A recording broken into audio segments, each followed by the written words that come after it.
لماذا أريد أن أغير مسطرات حالة التلبس في الخيانة الزوجية؟ لأن حينما نجد امرأة ورجل في خيانة زوجية إلا لقيناهم وبغينا ندير لهم متابعة ندير لهم متابعة، ولكن لاش هذيك الهاي الله وتشويها وكل شيء، وعندها ولادها في المدرسة وعنده ولادو في المدرسة، والولاد اش داروا مساكن اللي غادي تمشي غدا للمدرسة تقول لهم امك لقاوها وباك لقاوها. كتعرف عندنا جوج الأطفال انتحروا ما نتكلم عليهم حد بهذا السبب.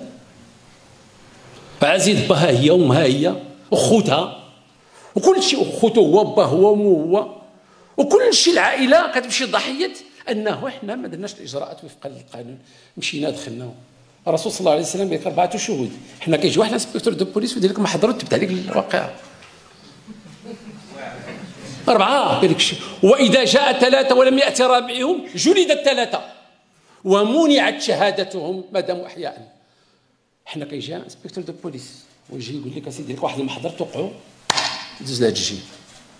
وصلوا للقبله قال لك يا خيانه زوجيه، انا سلمت على شي مره بلوجه يجيبوا لك الخيانه الزوجيه.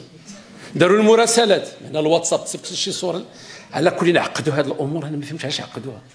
عندك مشكل حل المشكل مع هذوك الناس اللي معنيين، ما تحلش المشكل على ظهر الناس ما عندهم علاقه مساكن، العائله والاقارب والابناء والاطفال صغار في المدارس تيدخلوا في الصباح للمدرسه وتيبقاو تابعين لهم الدراري الصغار. كاينه جات عندي شي تورطات في هذا الشيء ما قادراش تمشي للخدمه، ولادها ما تيدخلوش للمدرسه، وما دار بهذوك الدراري. تنقول لهم حتى تعتقلوهم غير استتيروا اعتقلوها ديروا المتابعه. تيلي بلوس، تميز ومصداقيه.